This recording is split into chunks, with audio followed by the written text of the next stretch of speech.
नमस्कार. सात जन्माची सतीश आणि प्रीती भाग 30 मध्ये तुम्हा सर्वांचं स्वागत आहे. कॉलेजचे दिवस हळूहळू परत नेहमीच्या लयीत आले होते. रोजचे लेक्चर, कॅन्टीनमधल्या गप्पा, मित्र-मैत्रिणींची मस्ती सगळं सुरू झालं होतं. एके दिवशी कॉलेजमध्ये पहिलंच लेक्चर मार्केटिंगचं होतं. तेव्हा मार्केटिंगचे कुलकर्णी सर बोर्डवर मोठ्या अक्षरात लिहित म्हणाले, "मुलांनो, आता तुम्हाला एक नवीन प्रोजेक्ट करायचा आहे. पण हा प्रोजेक्ट इतर प्रोजेक्टपेक्षा वेगळा आहे." याच्या आधीचे प्रोजेक्ट 4-5 जणांच्या ग्रुपमध्ये असायचे. तेव्हा ग्रुपमध्ये कोण जास्त काम करतो आणि कोण कमी हे नीट लक्षात येत नव्हतं. म्हणून यावेळी 2-2 जण मिळून म्हणजे एक मुलगा आणि एक मुलगी असं कपलमध्ये प्रोजेक्ट करायचा आहे. कारण यातून तुम्हाला टीमवर्क, कम्युनिकेशन, जबाबदारी सगळं नीट समजेल. एक जण टाळाटाळ केली तर लगेच लक्षात येईल. हे ऐकून क्लासमध्ये सगळेजण थोडे गोंधळले आणि चकित चेहऱ्याने सरांकडे पाहत होते. कारण कुणाचं नाव कुणासोबत येईल हा विचार त्यांच्या मनामध्ये होता. तोपर्यंत सर पुढे म्हणाले, "प्रोजेक्टचा टॉपिक आहे market research on rural business. गावात जाऊन लहान उद्योग, शेतकरी, दुकानदार यांच्याशी बोलून तुम्हाला रिपोर्ट बनवायचा आहे." आणि आता मी कपलची यादी वाचतो असं सरांनी सांगितलं तेव्हा सगळ्यांची उत्सुकता वाढली होती. सर यादी वाचू लागले. कार्तिक, मनाली, नीता, अमोल, श्रद्धा, अक्षय, सतीश, प्रीती, सोनाली, विक्रम अशी क्लासमधील मुला-मुलींची कपलची पूर्ण यादी सरांनी वाचली. कपलची ही नावे ऐकून क्लासमध्ये हलका गोंधळ आणि हशा सुरू झाला.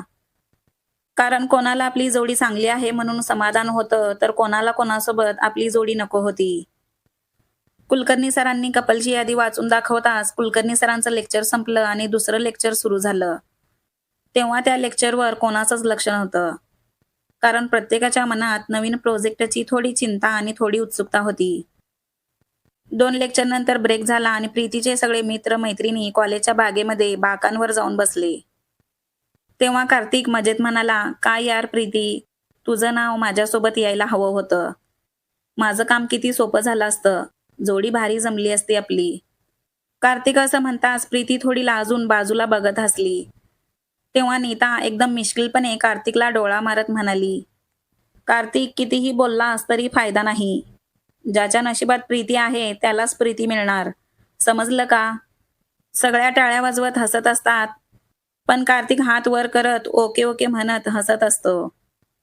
प्रीती हलकीशी लाजते आणि त्यांचं ते हसू बघून नीता मनातच स्वतःशी म्हणते, "बरोबर आहे, नशिबानेच यांची नावं एकत्र आली आहेत."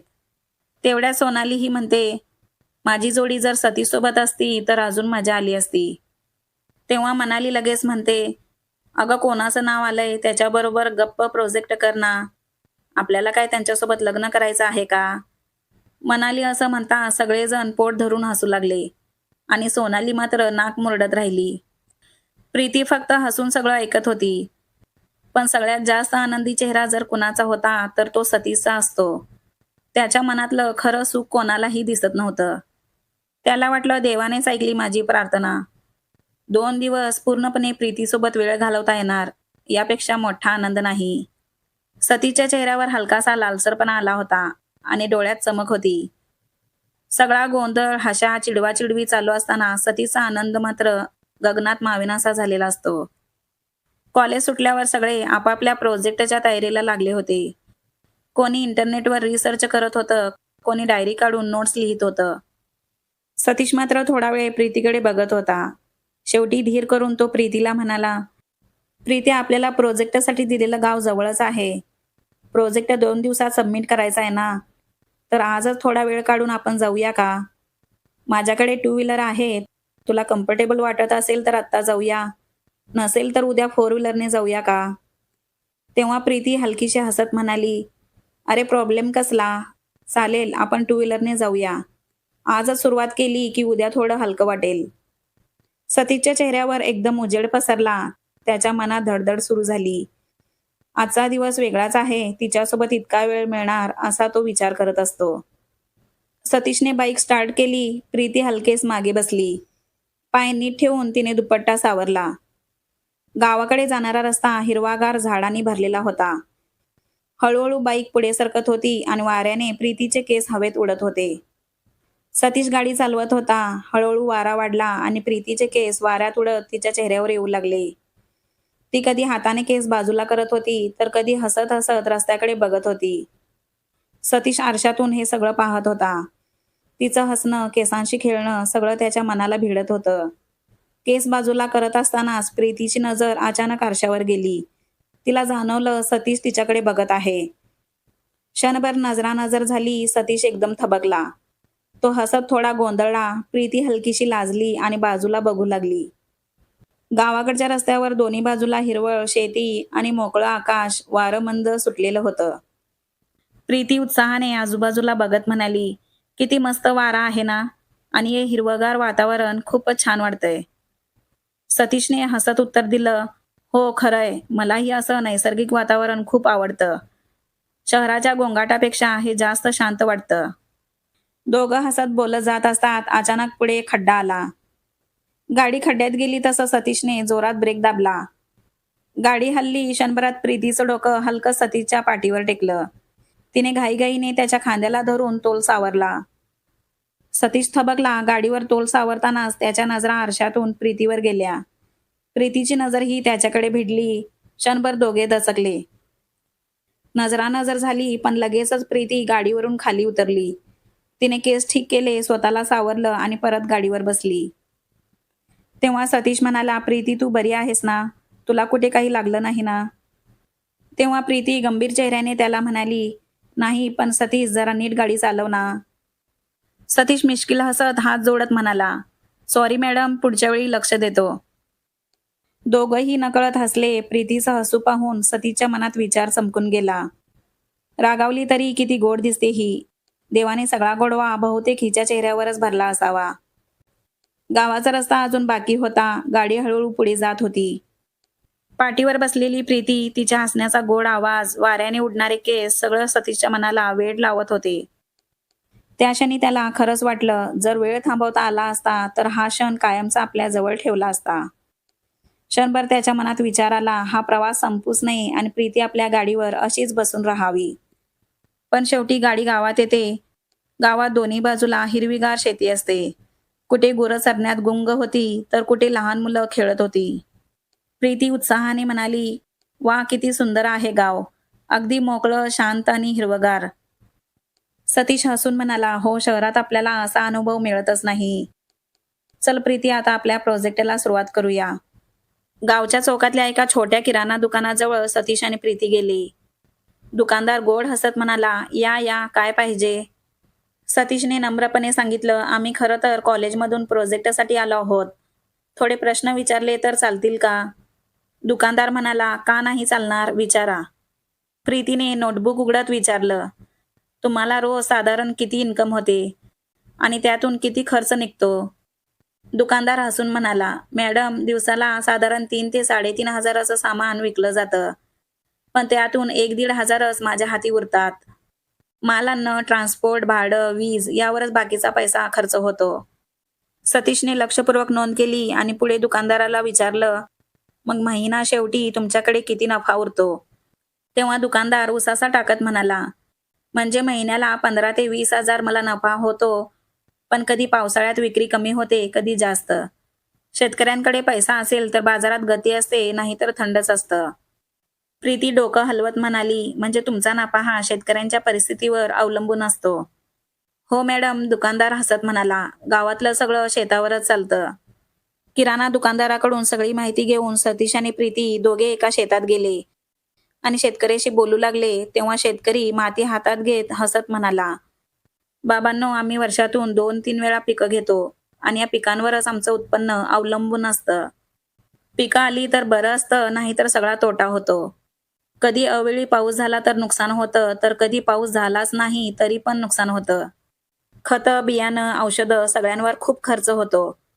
मग हिशेब करता करता हातात उरलं तरच नफा म्हणायचा, नाहीतर सगळं पिकांवरच जातं." प्रीती मनापासून म्हणाली, "खरंच काका, आम्ही शहरात बसून रोज जेवतो, पण त्यामागे किती कष्ट आहेत हे आम्हाला अजिबात कळत नाही." सतीश तिच्याकडे बघत होता. त्याच्या मनात विचार आला, ही मुलगी खरंच मनापासून लोकांना समजून घेते. म्हणूनच हिच्यात काहीतरी वेगळं आहे. रात्र झाली होती. गावातील प्रोजेक्टचं काम आवरून दोघं परत शहराकडे निघाले होते. हलकं अंधुक वातावरण होतं. रस्त्यावर फारसे दिवे नव्हते. 8 वाजत आले होते आणि गार वारा वाहत होता. बाईकवर मागे बसलेली प्रीती थंडीमुळे थोडी आकसली होती. प्रीती आपली ओढणी घट्ट गुंडाळून शांतपणे गाडीवर बसली होती. तिच्या चेहऱ्यावर थोडासा थकवा होता, पण वारं लागल्यावर कधी-कधी तिचे केस हलके सतीशच्या खांद्यावर येत होते. सतीश आरशातून अधूनमधून मागे पाहत होता. तो पाहत होता प्रीती कशी ओढणीने स्वतःला कवटाळून बसली आहे. तिचे डोळे कधी रस्त्याकडे, कधी आकाशाकडे होते. सतीशला प्रीतीचा तो निरागस चेहरा अजूनच खास वाटत होता आणि तो मनात म्हणत होता, हे देवा, हा रस्ता असा लांबच लांब चालत राहावा आणि ती अशीच माझ्या गाडीवर बसलेली असावी. गाडी जेव्हा सिटीमध्ये आली तेव्हा सिटीच्या रस्त्यावर दिवे लागलेले आणि लोकांची वर्दळ होती. सतीश बाईक थोडी हळू करत प्रीतीला म्हणाला, प्रीती, खूप वेळ झाली आहे, तुला भूक लागली असेल. आपण इथे कॅफेत पिझ्झा वगैरे खाऊया का? प्रीती पटकन म्हणाली, नाही नाही सतीश, घर अगदी जवळ आलंय. आपण घरी जाऊया, अनिताही वाट पाहत असेल. सतीशने थोड्या आग्रहाने हसत पुन्हा विचारलं, अगं संध्याकाळपासून आपण गावभर फिरलोय पण काहीच खाल्लं नाही. आधी थोडं खाऊया, मग मी तुला तुझ्या घरी सोडतो. जास्त वेळ नाही लागणार, चल काहीतरी खाऊया. प्रीती थोडा वेळ काहीच बोलली नाही.